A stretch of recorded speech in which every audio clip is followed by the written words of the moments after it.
Sure thing. Hi, everybody. Nice to meet you. I look forward to this work and talking about it more with you. One second here.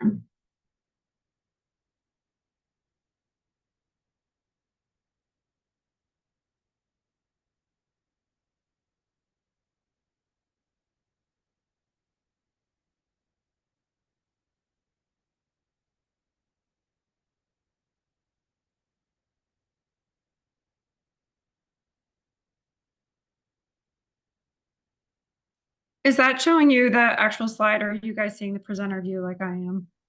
We see the presenter view. Oh my goodness. All right. Let me bear with me just one more second.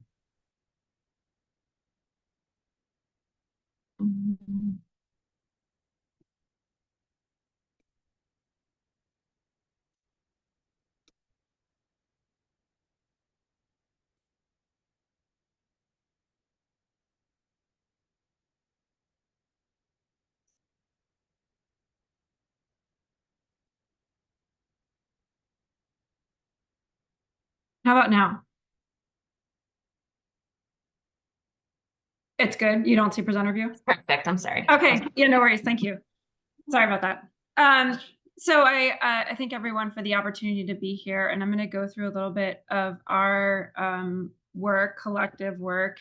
I'm really open to your feedback and ideas as we kind of go down this path. And part of my goal, which may not come across because some of the content in the slides is a little bit more specific, but is really to get the word out about this issue. And to the extent that you have ideas about how we elevate conversations and make it more top of mind for people, I think I'm all ears. I'm a little bit old for I call it Insta chat with my kids, but social media generation. I'm not completely incompetent, but I think there's a lot of really clever ways that people are starting to put content out there that make people really think. And I'm really excited about ideas that people might have about that across different forums. So I'll just start by saying thank you to our awesome team. Shreela has been an amazing partner to work with, as I'm sure you all are well aware. Also, McKenna Halverson, who's a doctoral student on my team, has done a fantastic job. She's also on the call, really leading and organizing and helping support a myriad of folks who we need to bring to bear to get this done. So I just want to thank everyone on here, especially the Texas team. I really look forward to understanding more how these issues impact different regions differently and different cultural subgroups as well. So I'm just going to start off with a little bit of a background on the framework that we're using, and then I'll talk a little bit about the project that we're doing. So as many of you know, Stigma is actually a social process. I want to emphasize that a lot of the way that we commonly discuss stigma is actually not as nuanced as we understand it to be from a more academic perspective. And theorists have defined it really as this social process that emerges where we have this co-occurrence, as you can see here, of labeling and stereotyping, separation, status loss, and ultimately discrimination, and that all of this really happens within a power context. So I think this probably resonates for a lot of people who do work in this field. The social process then results in these marks or characteristics, or even sometimes identities, like being a SNAP user, that are constructed as some kind of indicator of a tarnished character, and then are translated into certain people being seen as less than or worse than others. So as I use the term stigma in this presentation, I just want us to keep in mind that we're really talking about this broad social process, which I'll get a little bit more into the weeds on, more so than a specific mark or a specific characteristic, which sometimes people in sort of lay language refer to the term stigma. So in 2021, my colleague, Dr. Earnshaw, who I am really indebted to her instruction and expertise for this work, and we worked for about a year to think about how we could apply these conceptual understandings and frameworks around stigma to the issues of food inequity, so that we might be able to better define and understand how these processes of stigma apply to food inequities. I had had a lot of experience personally. I worked at an organization called the Food Trust for 12 years before I moved into academia. So that was a nonprofit setting, and I spent a lot of time sort in corner stores, talking to people on street corners, doing work at farmers markets, and then also policy work. And it was really clear that we understood how people were being treated, but we didn't quite have a model for talking about what it meant for us and how we might be able to modify things. So I was really excited about the idea of taking some of these frameworks that had been very well established in opioid use disorder or HIV and thinking about how they worked for food. So the resulting framework is the one that you see here, which is called the Stigma and Food Inequity Framework. And we published it, as I mentioned, in 2021. And there's a lot of facets to this model, as you can see. And I'm going to start by directing your attention to the manifestations of stigma, which are, I don't think I can point to it here, but they're right there in the center. You can see that the way that the stigma is created, as it's defined here, is largely through structures and individuals. So the individuals termed here are called perceivers and targets. And that's common language within the stigma academic literature. And I'll give you a little bit more of background on that before I dive into our studies. In general, we can think that there are these structures, right? Like food policy or a food pantry environment, or say a WIC clinic environment. There's also marketing strategies and also the social media environments that are important for understanding how stigma is manifested. And then there's these two types of individuals. We have perceivers, and those are actually the people who enact stereotypes.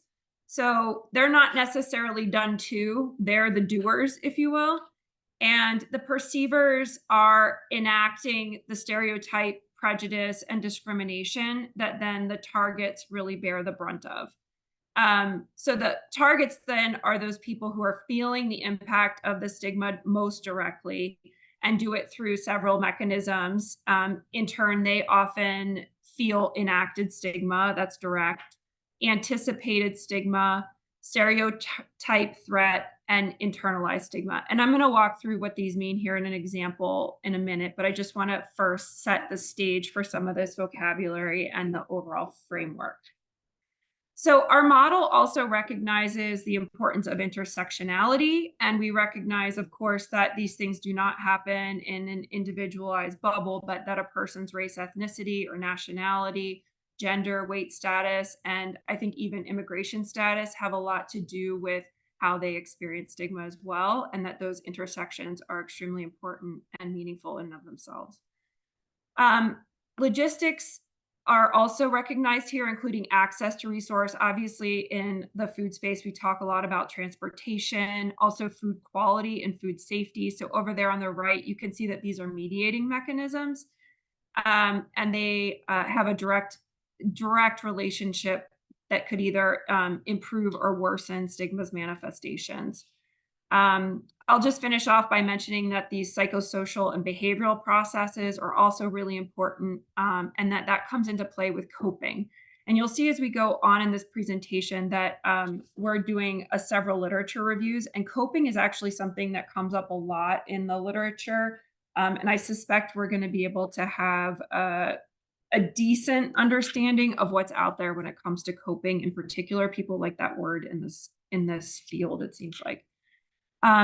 And then, of course, there's these moderating contextual factors, which include history, culture, and even human development, the stage of development that a person might be at when we think about children in schools versus, say, adults, accessing SNAP or something.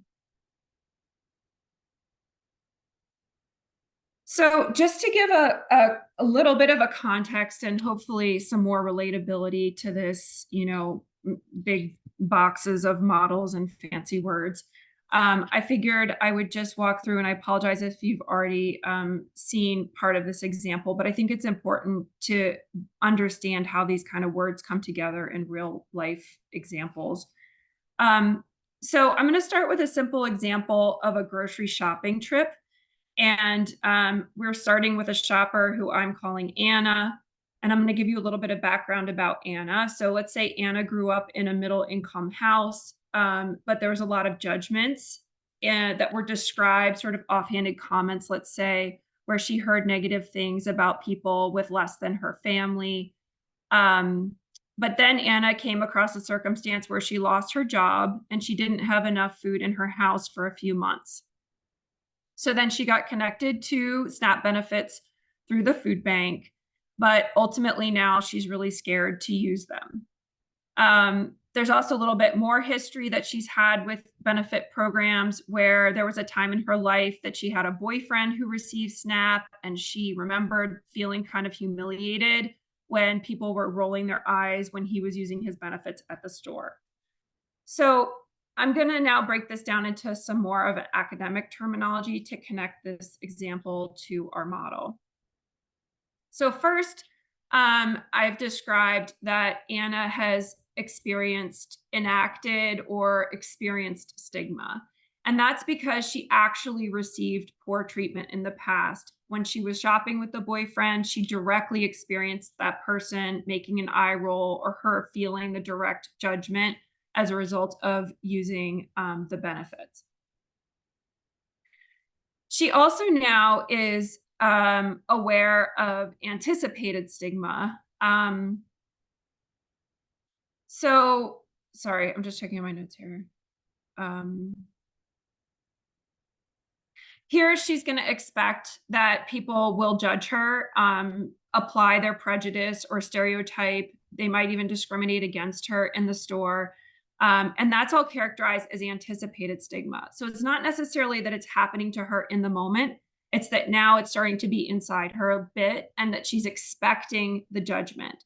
And as a result of this expectation of the judgment, she may now begin to hide that she has benefits, conceal the characteristic, whatever characteristic it is. In this example, it's SNAP benefits, but it could be other characteristics that she fears the judgment about, including poverty. She might also decline to go to the store because she believes that she's going to experience this. And so it inhibits her from participating in the support network that is available to her.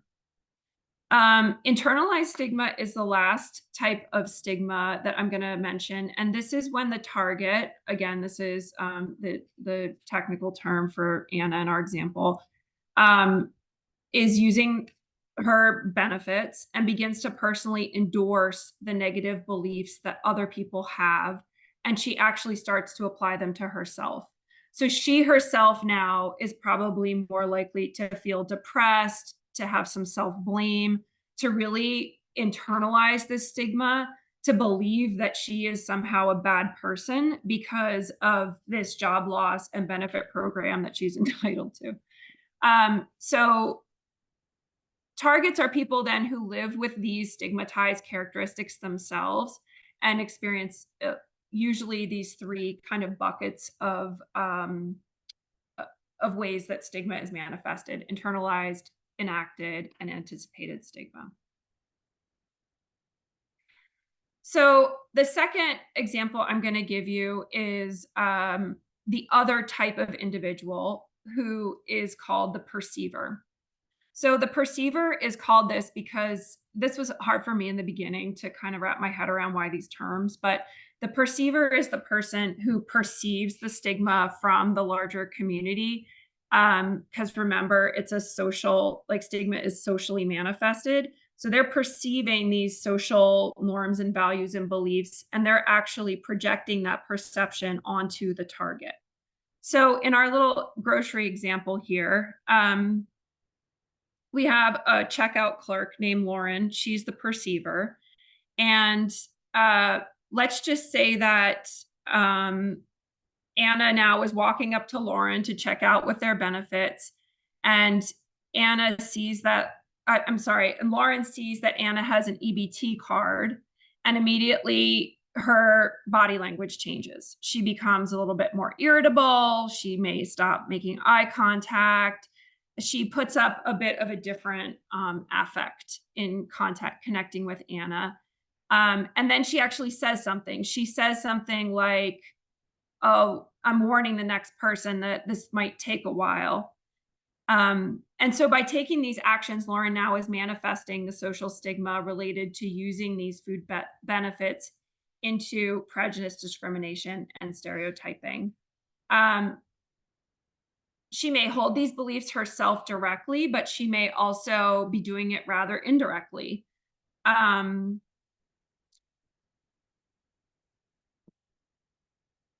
So the result of this action, and you can see that there's a little bit more definition applied to each of these approaches that the perceiver is using in order to enact stigma on the target.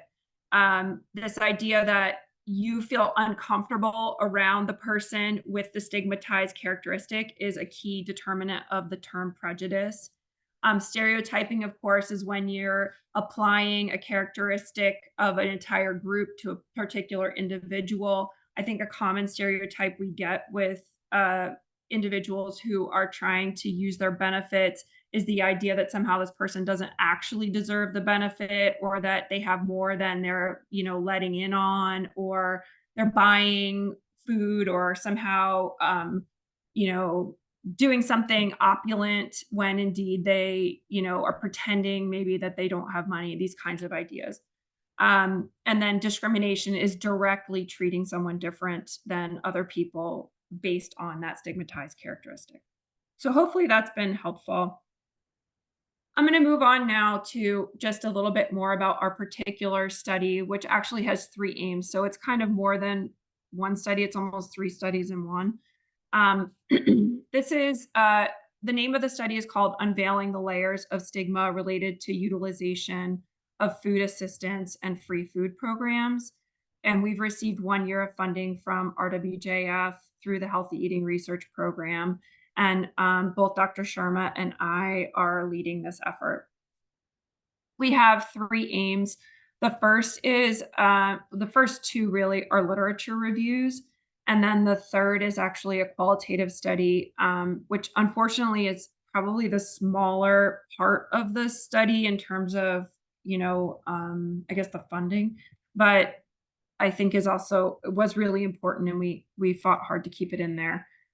So the first aim, which is where we are right now, and what I'll give you a little bit more of a background on as we go into the final slides for the presentation, is a scoping review of the literature to try and understand what we know already about these individual and structural level impacts on individuals who are participating in food, like I said, food assistance or free food programs, and what we know about the impacts on people broadly through stigma. So I used a lot of terms in this presentation clearly. And one reason I did so is because you can imagine the number of search terms that we're looking for in a literature review.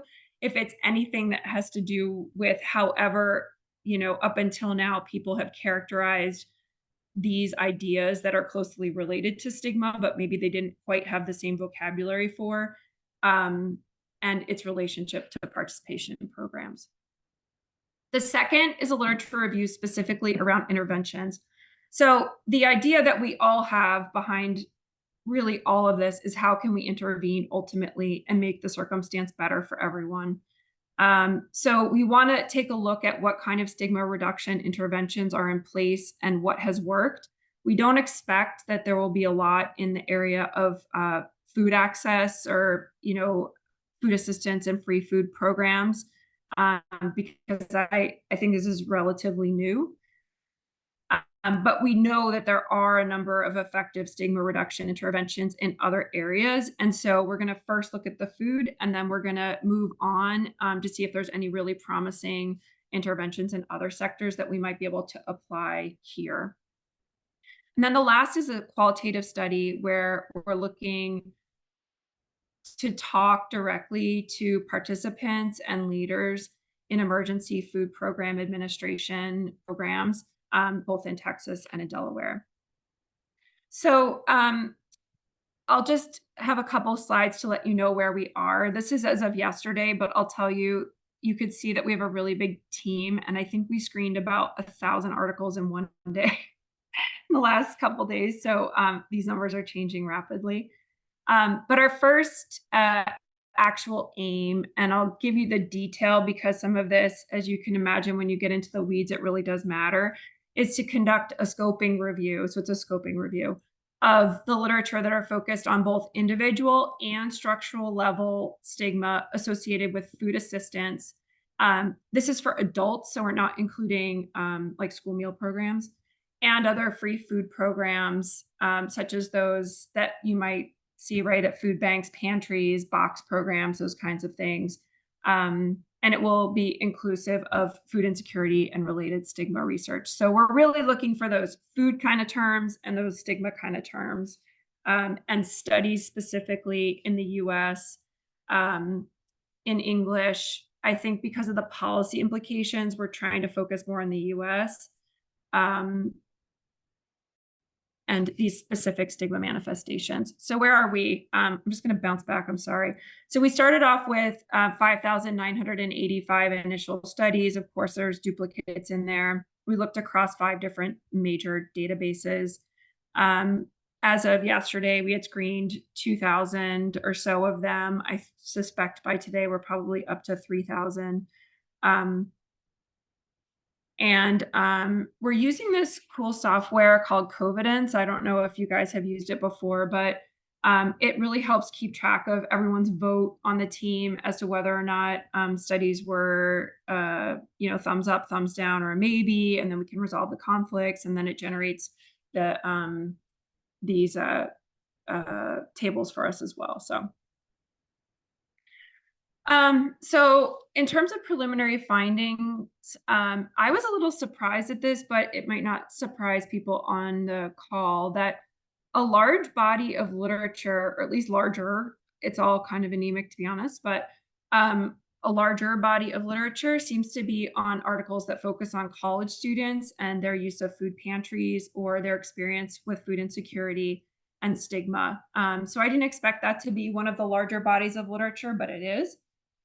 We also, of course, found some wild papers, as you do in these early stages of searches, such as pig raising practices of Chinese migrants, cheese and its contribution to sodium intake of Brazilians. So anyway, we're cleaning those out. But if anyone needs to know the cognitive characteristics of assistance dog puppies, we can point you to that article. So just to wrap up here, I was going to describe a couple more examples that I found. At this point, they're kind of, I think exemplary. What's that? Oh, okay. They're a bit exemplary of what we're finding. And a couple of them I don't actually think will make it into the literature, but I thought they might be useful for you all just in terms of increasing your awareness of the sort of what's out there. So the first is this systematic review, and then there's 2 follow-up single articles that I think might be interesting. So this article is from 2024. It's a systematic review of campus food pantries and the factors that contribute to participation at the food pantry. It was a systematic review, as I mentioned, so it focuses on predictors, barriers, and facilitators of using these food pantries through a search that was undertaken just last year, again, using kind of the 5 big search engines, PubMed, PsycInfo, those. They had to be peer-reviewed in English. The bottom line is that there were about 8 they found 8 studies that were included. Stigma was a really prominent reason why people did or did not use the resources available on campus. They also, not surprisingly, identified that the most likely students to use the pantry were food insecure, and also those that identified as Asian, Hispanic, Latino, Filipino, or Pacific Islander were first-generation college students, international students, were more likely to be older, so sophomores or juniors. Older, I mean, within the context of the number of years they've been attending school. Um, they were also students who had loans and lived off campus and were less likely to have stable housing. Stigma was the most frequently mentioned barrier, as I mentioned, and it showed that there were facilitators that span both this environmental and individual factors. Um, Location and hours, as we know, access to fresh produce, nutritious and safe food, having a variety, friendly, helpful service and support, and awareness through peers and university members that sort of the culture around that awareness, that it's an acceptable place to go. So you can see there's a few examples of how stigma was experienced and through some of the quotes here.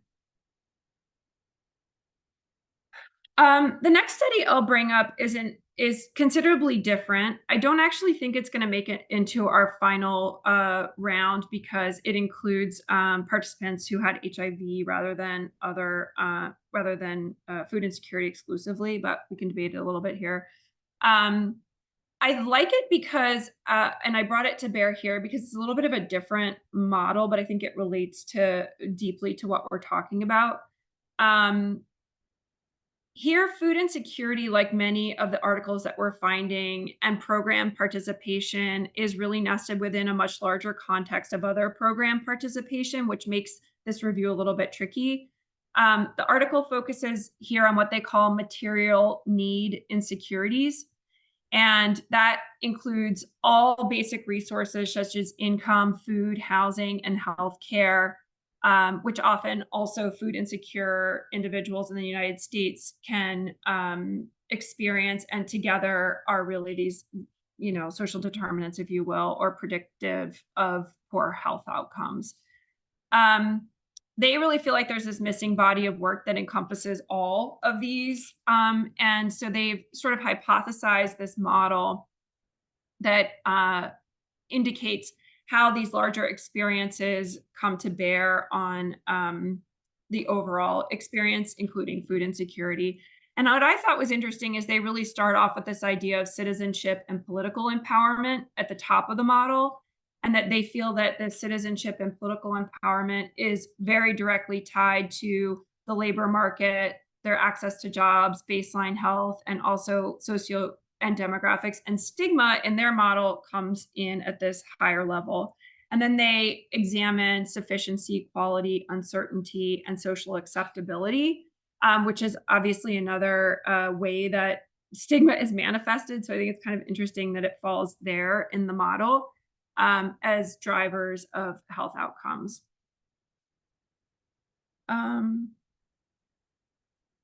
So just for the sake of time, I'll slip to the final article example that I was going to give.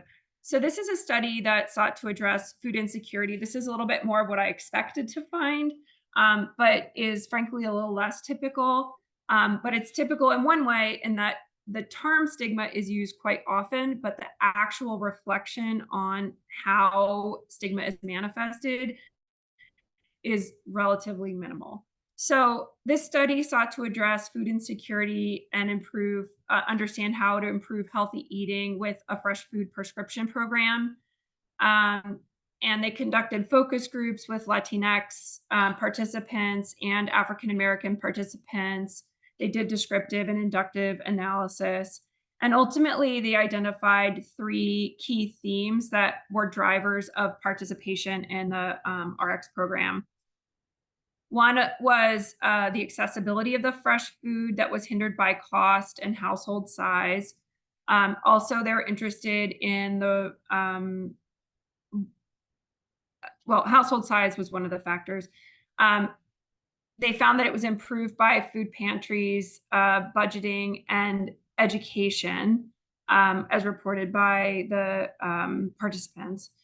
The second theme was that cooking behaviors often were limited by time, obviously convenience, and so, to some extent unfamiliarity. And then the third was that people reported cultural norms that made it a little bit more difficult to shift behaviors, even though they were motivated to lose weight and they were aware of comorbidities.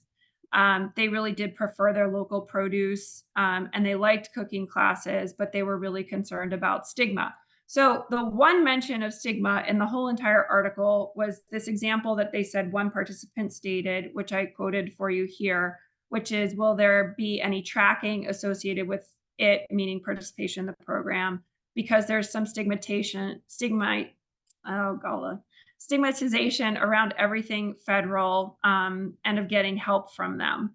So I use this both, obviously it's an interesting article, it might be relevant to some of your work, but it's also representative of, I think, how tricky some of this is to tease out what to include and what not to include, given that, stigma is articulated in the abstract and all over the place, but at the end of the day, there's this one reference from one participant. So it's clearly being brought to bear, but it's not as holistic a finding as sometimes people talk about it to be.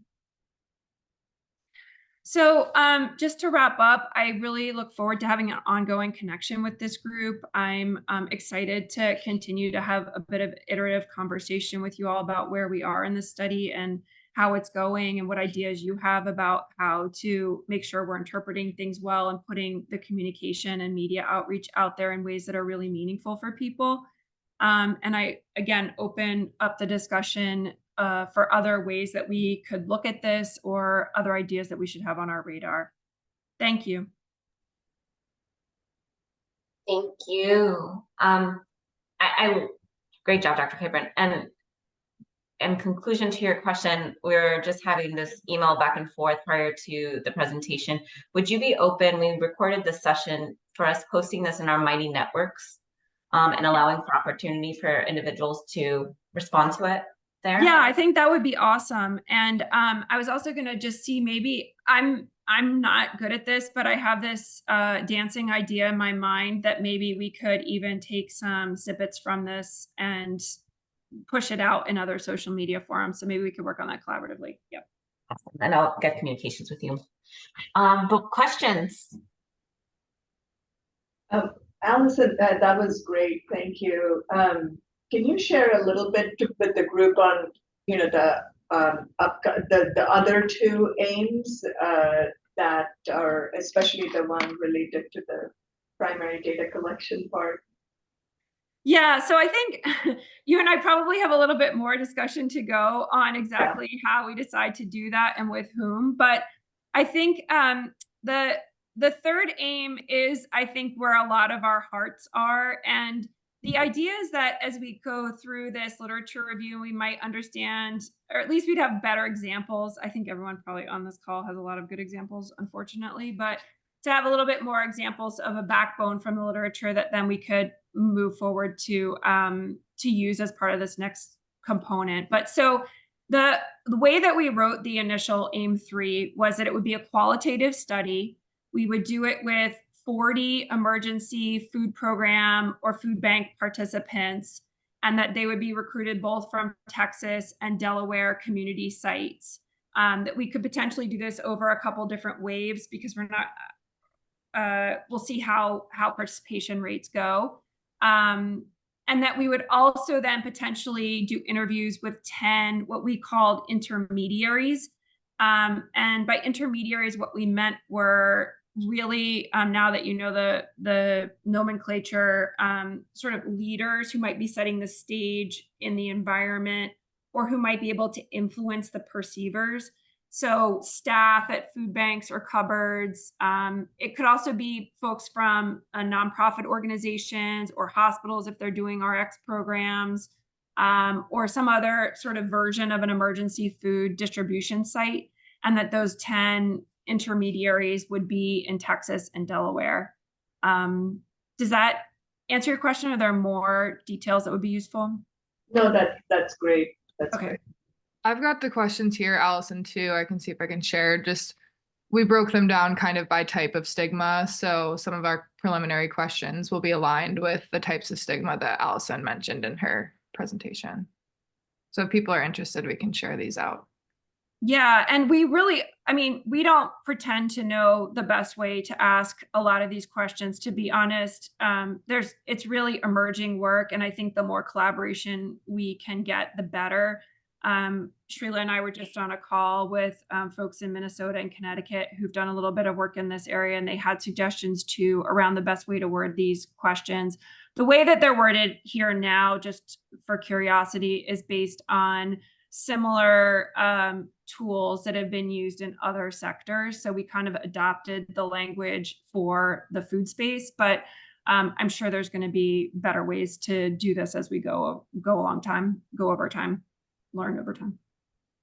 Yeah, and we can get input. Most, if not all, folks on this call are involved in this work. So, McKenna, if you want to share that, we can get input from the group with the questions. Yep, we'll do.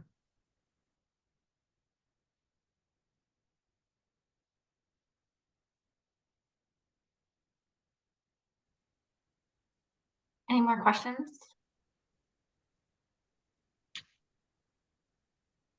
Well, thank you again. Sorry, go ahead, Heidi. Hi, Marianne. Maybe if we could just hit on the timeline. I know that that's the third piece, but is there a projected timeline for the qualitative piece? Just so folks can have that on their radar as we look to later in the year. Yeah, so go ahead. Oh, Shreela, did you want to answer? I'm sorry. No, go ahead. Well, Shreela and I haven't defined the timeline.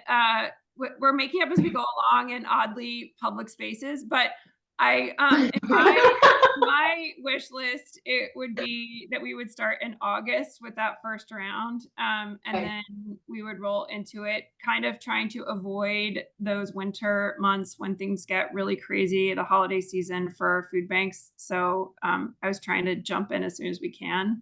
But we still have to get our ducks a little bit in a row. That's why we're doing the lit review so fast. But let's say August. So yeah, August through like finish before Thanksgiving. Okay, perfect. I think that's helpful for the work group to have in mind. Yeah. Great. And if there's any other questions, if you can email the health equity group and we can make sure to get them answered. I'm going to go ahead and share my slides and hand it off to Melanie. Great. And thank you so much for that presentation. I know it is incredibly valuable to this group and certainly to the food bank. So thank you. So kind of pivoting a little bit, if you remember in our last meeting, we had begun to talk about kind of our next steps in this work group. And with there being such a diverse interest across many different sectors around food security, we moved to really having some subgroups. And so if this is new to you, that's fine. There's still opportunities to join subgroups, but I wanted to just take a moment to reorient you to the subgroups. And then for participants that are on the call today, our co-leads, if you just want to quickly come off mute when we call the subgroup and maybe just introduce yourself and maybe share your interest in leading this work. And then we will kind of share next steps on those first meetings. So the Learning Series subgroup should feel familiar to those that have been part of this community for a while. Really, this is an opportunity. There's so much vast literature and interest from this group on the various facets and sectors of food security, from food systems work to the impact of food security and policy. And so this subgroup is really going to be focusing on really how do we identify topics and speakers to be able to better speak to the areas of interest that we are continuing to explore, and how is that an asset to organizations and health systems. So that's going to be led by Jasmine Lehner and Felicia Coleman. So if either one of you are on the call, do you mind just coming up mute and just quickly introducing yourself and your interest in leading this work? Hi, my name is Felicia Coleman. I see Jasmine on the call as well. And so we've recently connected, but just interested in kind of staying, as far as for me, I'm interested in staying in tune with what's going on with the Health Collective, also learning from each of you all, and just playing a more active role in the group. So I'm excited to work with each of you. I'm excited to work with Jasmine. We're still kind of coordinating on to get everything together and aligned for the future, for the year ahead. Yeah, so that's me, and it's really nice to meet everyone. I look forward to working with you. Hi, everyone. I'm Jasmine Lehner with the Houston Food Bank. I support our community health team here, which kind of encompass our nutrition work policy, as well as our food is medicine program. So I'm interested to really just be a part of this. This is a really great movement, and I can see the impact. So we're going to connect. We got our emails pending. We've been trying to connect with one another. So we're going to meet next week to really dive deep so we can provide some insight for this working group. So thank you.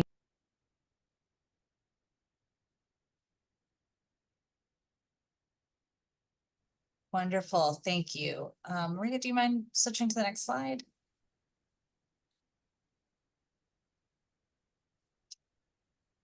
All right, so the next subgroup, actually we teed it off great today.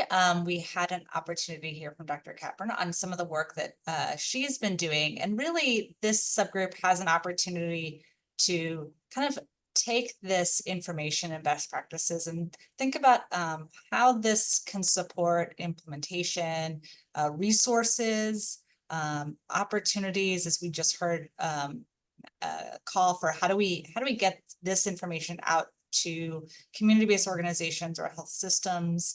And so this group will really have some intentionality around both stigma and screening, and being mindful of some of the evidence that we've heard here today around opportunities to be intentional in how dissemination and service is offered in our setting. So we are looking for a second lead. We have Elizabeth has done a great job of stepping up and really sharing with us her passion for this work.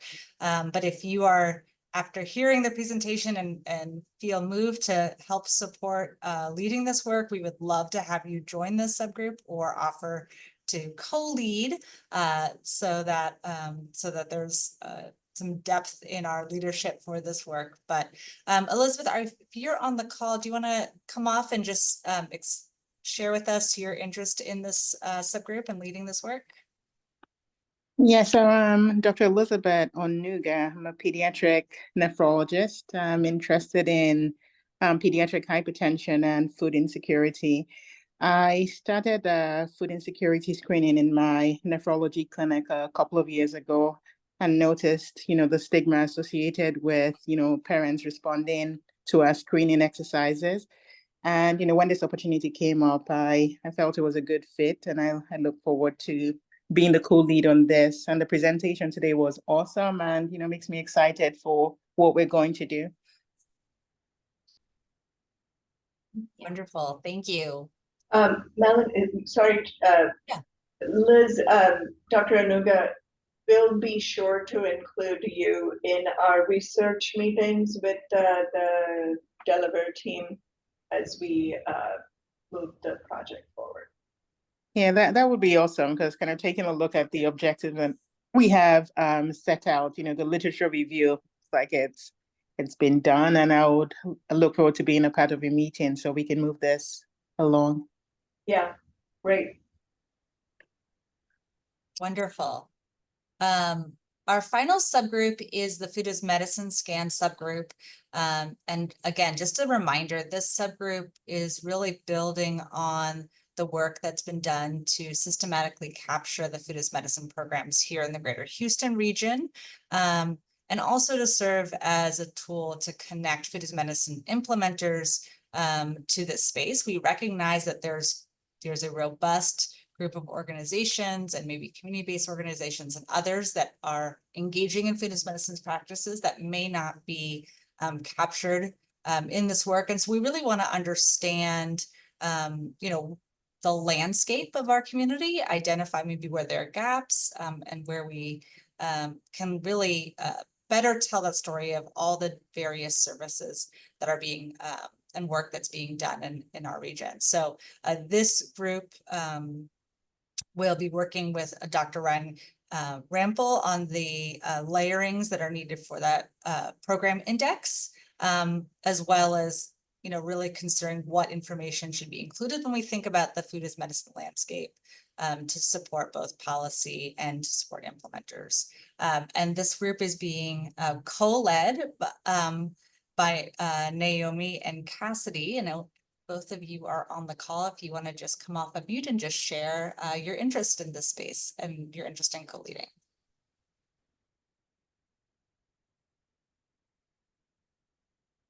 Hey, also, I'm Naomi. I'm a project manager here at the Center for Health Equity, clearly with Heidi, Shreela, and Abby. And my interest in this group is really just recognizing that there's so much work that's happening in this space, and we can be so much more effective if we understand what others are doing and are able to collaborate and work together. So really one of the goals of this landscape scan is just starting to understand who all is out there doing this work and connecting people so that we can kind of move it forward and just be as efficient and effective as possible.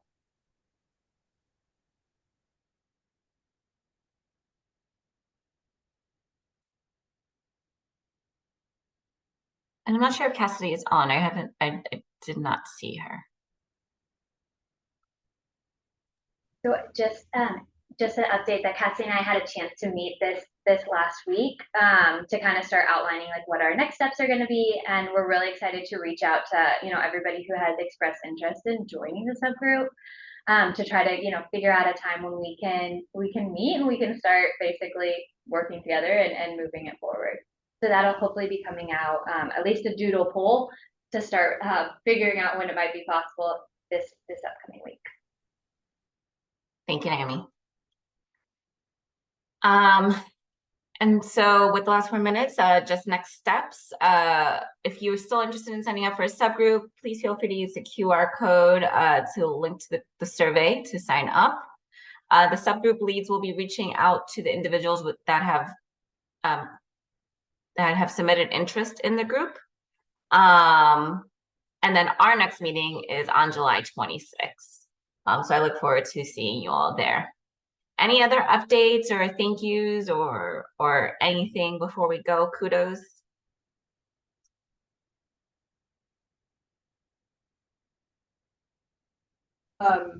There's a question from Dr. Foxall. Yes. Yeah, hi, Lou Foxall. I work with our Dr. Lakey and UT System on the Texas Health Improvement Network, and we'll be helping co-sponsor the Healthier Texas Summit again this fall. I was just curious if members of this group, individually or the group as a unit, was planning on making some presentations or just participating in the Healthier Texas Summit this fall. Yes, we are. Yes. Good.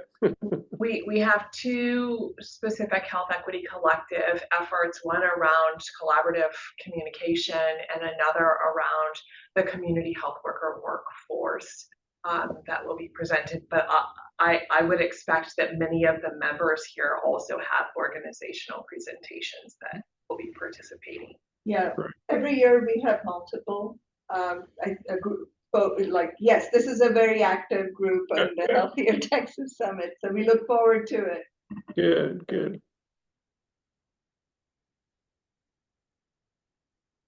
I did want to mention, and I know we mentioned it last month, but it's coming up in 3 weeks. We are having our 5-year anniversary of the first food pharmacy at Harris Health at Strawberry. And it's an anniversary of the 5 years that we've gone, but also looking at where we are now since we started and what does it look like for FoodRx at Harris Health in the next 5 years. So I sent out a few invites. If you haven't had an invite and you would like to come, please reach out to me. I hope to see you all in person on July 17th at 2:30 in Pasadena. Very exciting. Congratulations. Thanks. All right. Well, thank you, everybody. Have a great weekend. It looks nice outside. Get some sun. Have a great day. Thank you. Thank Bye. you. Thank you. Thank you. Thank you.